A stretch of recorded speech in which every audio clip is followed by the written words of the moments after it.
Good morning all of you. आज का date है 4/7/2020। हम लोग 2-3 दिन वीडियो नहीं डाले हम।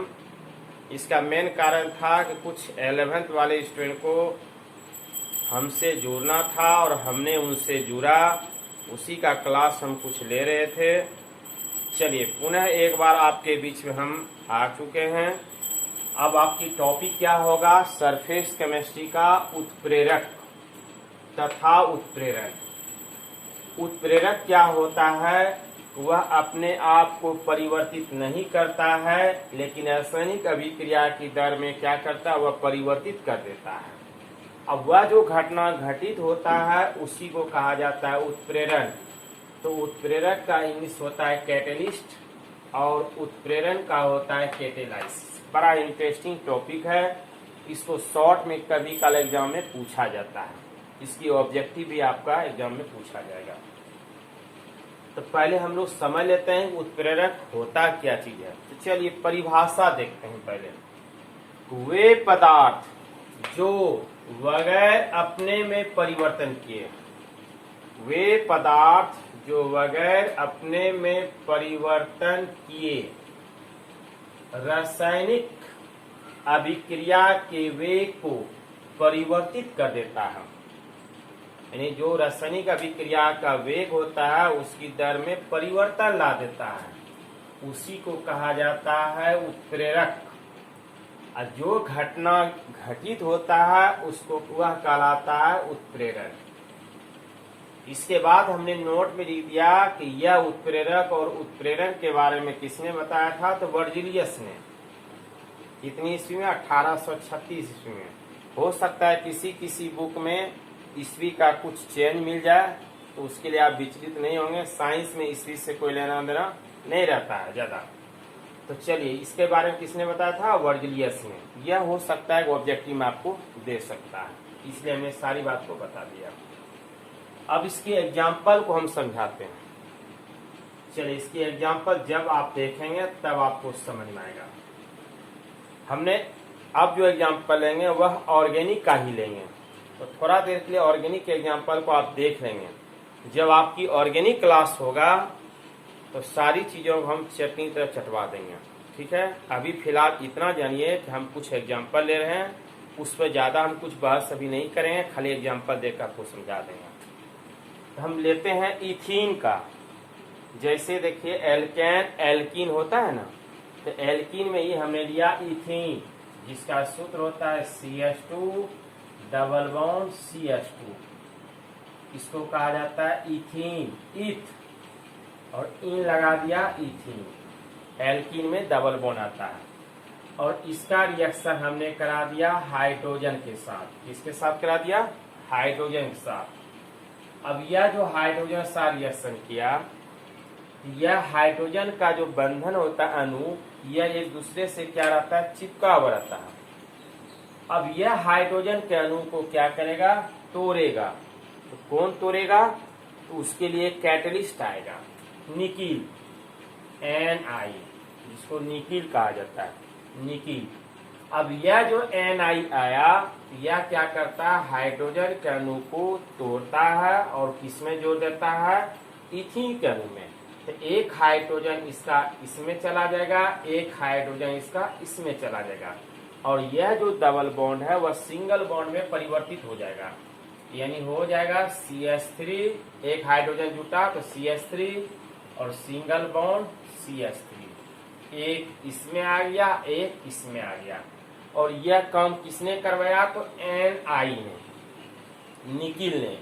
तो वह देखिए परिभाषा भी कर रहा है, वे पदार्थ जो बगैर अपने में परिवर्तन किए, यह Ni जो होता है अपने आप को परिवर्तित नहीं करता है, लेकिन करता क्या है कि रासायनिक अभिक्रिया के वेग को क्या कर देता है? वह परिवर्तित कर देता है।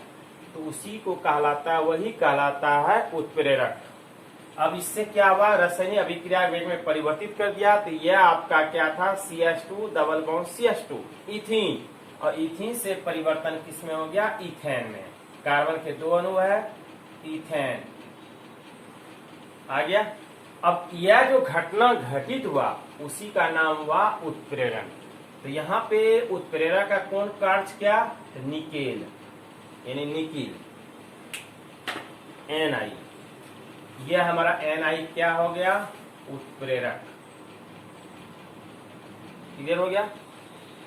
अब उत्प्रेरक के बारे में और ज्यादा हम डिस्कशन करेंगे, ऑर्गेनिक में तरह तरह का एग्जांपल देंगे। यहाँ पे पुनः एक बात समझिए कि यह आपका क्या होता है, यह आपका अभिकारक है, यह आपका अभिकारक, और यह आपका क्या होता है, उत्पाद। अभिकारक उत्पाद। अभिकारक में अगर उत्प्रेरक आ जाए तो इस दोनों के अणु को क्या करता है, जोड़ने का कार्य करता है, उसकी एक्टिविटी को बढ़ाने का कार्य करता है। जैसे देखते हैं गांव समाज में जब दो व्यक्ति आपस में लड़ाई झगड़ा करता है तो तीसरा आकर के क्या करता है, दोनों को छुड़ा देता है और दोनों में समझौता करा देता है। तीसरा व्यक्ति जो आया वह दोनों को जो आपस में मिला देता है और दोनों में समझौता जो करा देता है, तो तीसरे व्यक्ति का क्या गया इसमें। लेकिन क्या क्या जब तक तीसरा नहीं आता तब तक दोनों क्या होता, आपस में तालमेल नहीं कर पाता और उससे क्या होता, नए चीज का निर्माण नहीं हो पाता। यहाँ पर भी यही चीज है कि यह इथीन था, इथीन में हाइड्रोजन का यहाँ H2 से क्या था, रिएक्शन कर रहा था।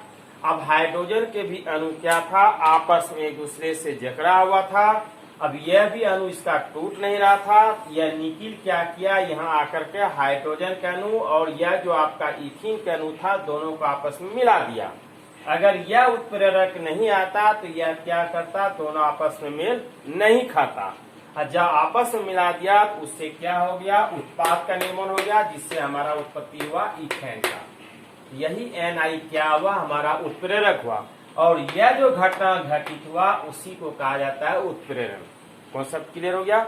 एक बार पुनः परिभाषा देखते हैं, या ऐसे भी आप कह सकते हैं कि वे पदार्थ जो अपने आप को परिवर्तित नहीं करता है लेकिन अभिकारक के वेग में वह क्या करता है, परिवर्तित कर देता है, तो उसे उत्प्रेरक कहते हैं। और जो यह घटना घटित होता है उस क्रिया को उत्प्रेरण कही जाती है।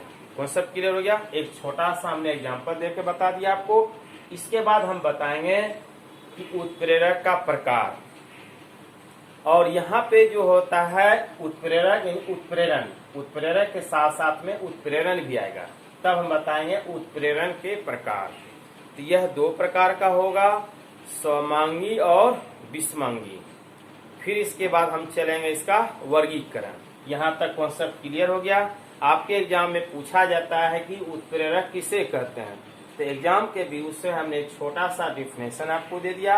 अब चले बने तो एक एग्जाम्पल दे देंगे, ये आपकी 2 नंबर का क्वेश्चन का आंसर हो गया। चलिए, थैंक यू, धन्यवाद।